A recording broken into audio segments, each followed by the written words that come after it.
اسی ماحول نے ادنا کو اعلیٰ کر دیا دیکھو۔ آدمی موت کے ڈر سے بھاگ کر جان نہیں بچا سکتا، تو بھاگنا بیکار ہے۔ جو موت مقدر ہے وہ ضرور پہنچے گی۔ آدمی کو چاہیے کہ رضا الہی پر راضی رہے۔ یوں ہی مجاہدین کو بھی سمجھنا چاہیے کہ جہاد سے بیٹھ رہنا موت کو دفع نہیں کر سکتا۔ موت سے انسان بھاگ نہیں سکتا، فرار حاصل نہیں کر سکتا۔ دیکھیں، نیند کے بعد بیدار ہو جانا یہ اللہ تعالیٰ کی رحمت ہے، اور یہ لوگ بعض سمجھتے ہیں کہ ہمیں موت آئے گی نہیں، یا لوگ جو ہے وہ اپنے آپ کو سیف اینڈ ساؤنڈ جو ہے وہ جگہ پر لے جاتے ہیں، سیف پوزیشن میں رکھتے ہیں، اپنے آپ کو جو ہے وہ بڑا پروٹیکٹ کر کے رکھتے ہیں، لیکن آخر موت تو آ کر ہی رہے گی۔ کتنی غذائیں کھا لو، کتنی خوراکیں کھا لو، کتنی ادویات استعمال کر لو، کتنے ہی اپنے آپ کو مضبوط پہروں میں لے جاؤ، آخر موت ہے، آخر موت ہے۔ غفلت جو ہے وہ انسان کو بعض اوقات جو ہے وہ گناہوں کی طرف لے جاتی ہے۔ امیر علیہ سنت اپنے کتنے ہی بیانات میں ہمیں جھنجھوڑتے ہیں، ہمیں بیدار کرتے ہیں کہ موت سے غافل ہو جانا نادانی ہے۔ یاد رکھ ہر آن آخر موت ہے، بن تو مت انجان آخر موت ہے۔ موت آئی پہلواں بھی چل دیے، خوبصورت نوجوان بھی چل دیے، کھیل کتنوں کا بگاڑا موت نے، ہاتھی جیسوں کو پچھاڑا موت نے، ایک دن مرنا ہے آخر موت ہے، کر لے جو کرنا ہے آخر موت ہے۔ علامہ عبد المصطفیٰ اعظمی رحمۃ اللہ علیہ لکھتے ہیں کہ منقول ہے کہ بنو امیہ کا بادشاہ عبد الملک بن مروان جب ملک شام میں طاعون کی وبا پھیلی تو موت کے ڈر سے گھوڑے پر سوار ہو کر اپنے شہر سے بھاگ نکلا، اور ساتھ میں اپنے خاص غلام اور کچھ فوج بھی لے لی، اور طاعون کے ڈر سے اس قدر خائف اور ہراساں تھا کہ زمین پر پاؤں نہیں رکھتا تھا، بلکہ گھوڑے کی پشت پر ہی سوتا تھا، زمین پر نہیں اترتا تھا کہ کہیں وہ وبا مجھے بھی نہ لگ جائے۔ دوران سفر ایک رات اس کو نیند نہیں آئی، تو اس نے اپنے غلام سے کہا تو مجھے کوئی قصہ سناؤ۔ تو ہوشیار غلام نے بادشاہ کو نصیحت کرنے کا موقع پا کر یہ قصہ سنایا کہ ایک لومڑی اپنی جان کی حفاظت کے لیے ایک شیر کی خدمت گزاری کیا کرتی تھی، تو کوئی درندہ شیر کی ہیبت کی وجہ سے لومڑی کی طرف دیکھ نہیں سکتا تھا، اور لومڑی نہایت ہی بے خوفی اور اطمینان سے شیر کے ساتھ زندگی بسر کرتی تھی۔ اچانک ایک عقاب لومڑی پر جھپٹا، اور لومڑی کو شیر کی پیٹھ پر سے اپنے چنگل میں دبا کر اڑ گیا۔ لومڑی چلا چلا کر شیر سے فریاد کرنے لگی، تو شیر نے کہا اے لومڑی، میں زمین پر رہنے والے درندوں سے تیری حفاظت کر سکتا ہوں، لیکن آسمان کی طرف سے حملہ کرنے والوں سے میں تجھے نہیں بچا سکتا۔ یہ قصہ سن کر عبد الملک بادشاہ کو بڑی عبرت حاصل ہوئی،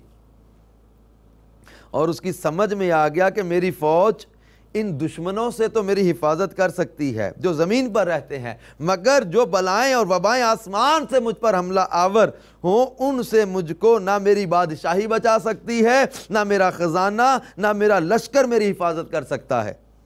آسمانی بلاؤں سے بچانے والا تو بجز خدا کے اور کوئی نہیں ہو سکتا۔ یہ سوچ کر عبد الملک بادشاہ کے دل سے طاعون کا خوف جاتا رہا، اور وہ رضائے الہی پر راضی رہ کر سکون و اطمینان کے ساتھ اپنے شاہی محل میں رہنے لگا۔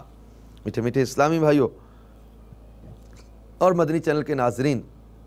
دیکھا آپ نے کہ موت سے انسان فرار حاصل نہیں کر سکتا، کہاں بھاگ جائے گا، کہاں چھپ جائے گا۔ بلکہ کتابوں میں حضرت سلیمان علیہ نبینا علیہ السلام کے ایک وزیر ندیم کا ایک واقعہ لکھا ہے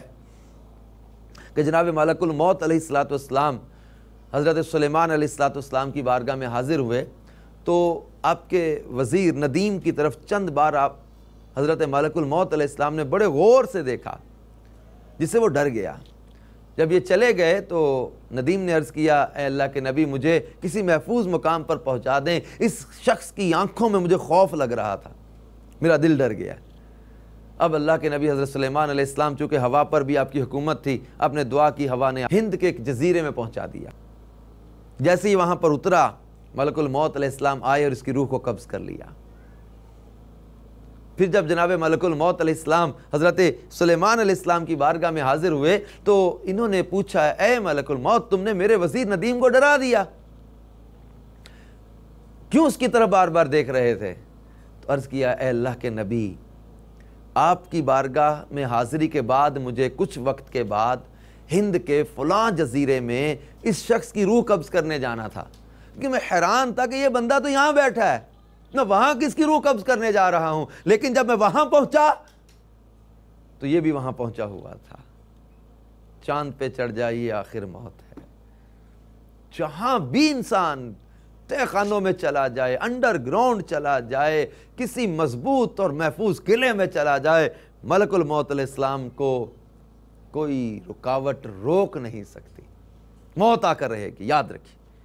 اپنے آپ کو بڑا مضبوط اور بڑا صحت مند اور توانا اور بڑا تندرست اور بڑا فٹ سمجھنے والوں کو بھی یاد رکھنا چاہیے کہ یہ موت جو ہے وہ تمام تر لذتوں کو زائل کر دیتی، اس سے بھاگ نہیں سکتا انسان۔